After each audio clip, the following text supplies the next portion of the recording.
Alrighty. Hello, everybody. We'll just dive right into it today.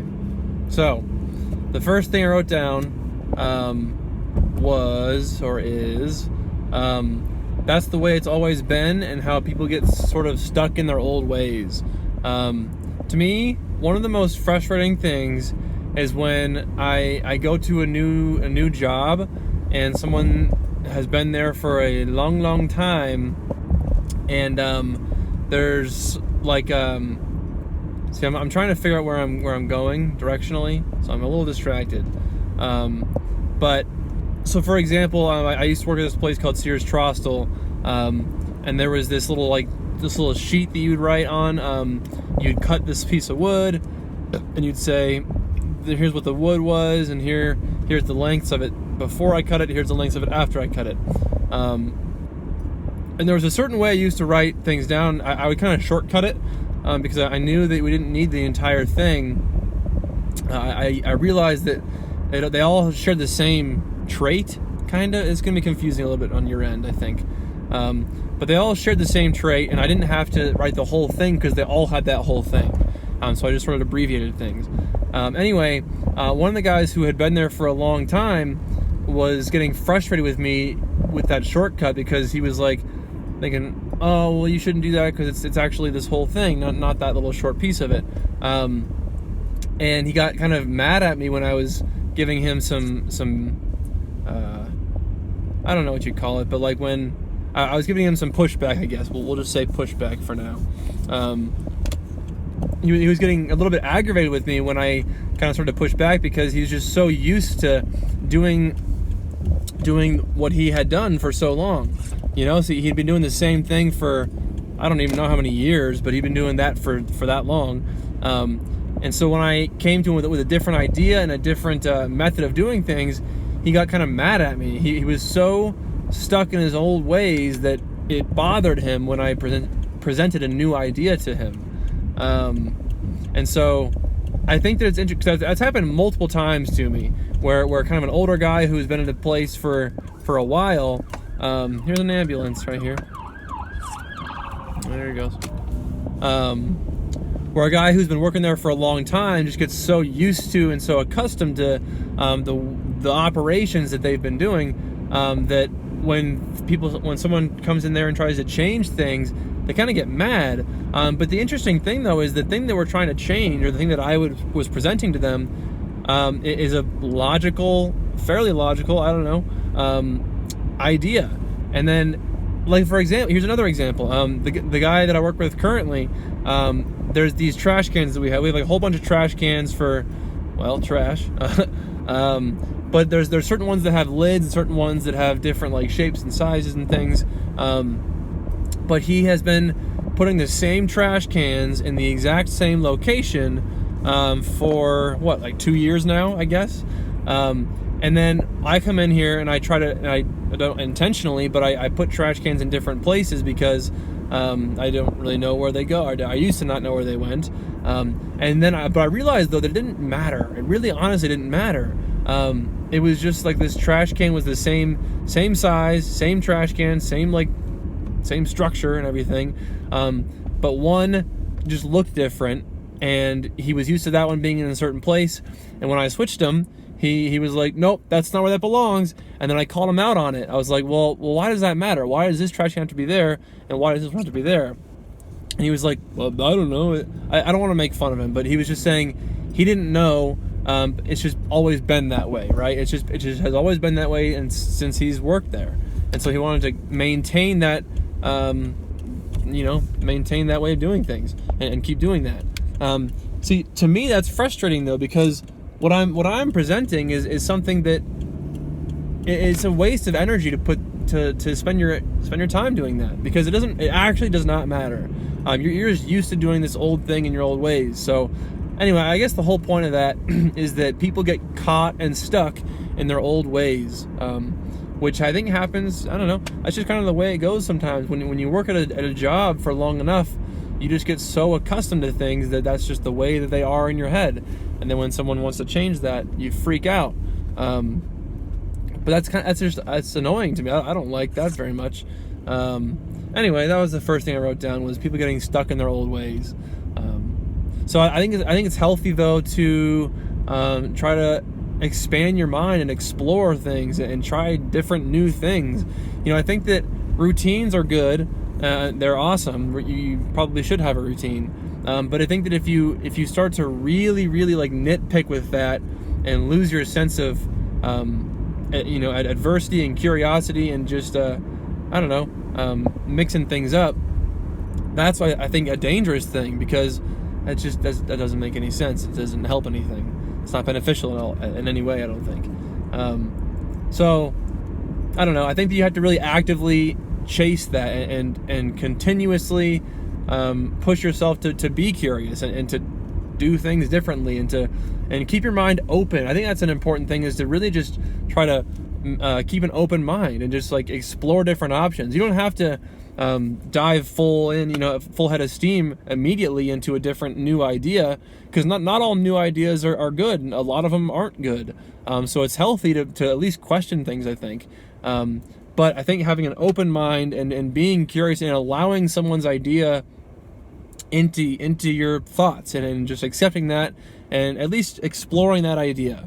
That's the most you can do, I think, is at least explore it.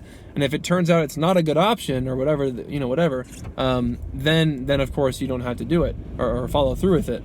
But at least try, at least see what they're saying, because you've been doing the same 17 things for 40 years in a row.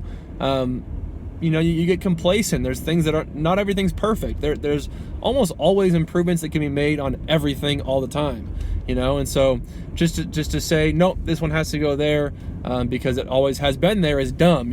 Just because it's old, it doesn't mean it's worth continuing. I think Joe Rogan talks about how I remember one tiny little segment in his podcast talking about how just because it's old doesn't mean you have to keep doing the thing. That's dumb just because it's old. You know what I'm saying? Anyway, that was the first thing. Wow, 7.5 minutes already. Okay, next thing. What did I have here? So I have build a strong body and your mind will follow. I really honestly just believe that working out is healthy. We all know going to the gym is healthy, right? But it's healthy way more than just physically. It's way more than just getting in good shape, getting your body to look good. To me, the gym trains you for literally life. There's so many things that you have to have when you go to the gym that play into your normal daily life. I was listening to this guy. What was this guy's name? Brian Mazza, who sounds a lot like me, honestly. Like a lot of the things that I need to go right here, that I say and talk about are things that he also talks about. But he was talking about how when you're going to the gym, and you have to be so disciplined and so consistent, and you have to. There's all these kind of things, but by doing that, let me focus here for a second. By putting yourself through these grueling, miserable workouts, the rest of life is easy. And he was talking about how he'll intentionally put himself into these situations in the gym, for example, where he's just kind of having an awful time. Like it's just such a hard, difficult, challenging workout that now when it's like the next problem arises in normal life, it's nothing compared to that. And I've always felt that, and I've always said that too. Go ahead. So yeah, he was talking about just kind of how. There's a lot of things. I think it's more than just building a strong body. When you build a strong body, your mind really does. It has to follow suit. I'm gonna park here and actually try to think for a second here.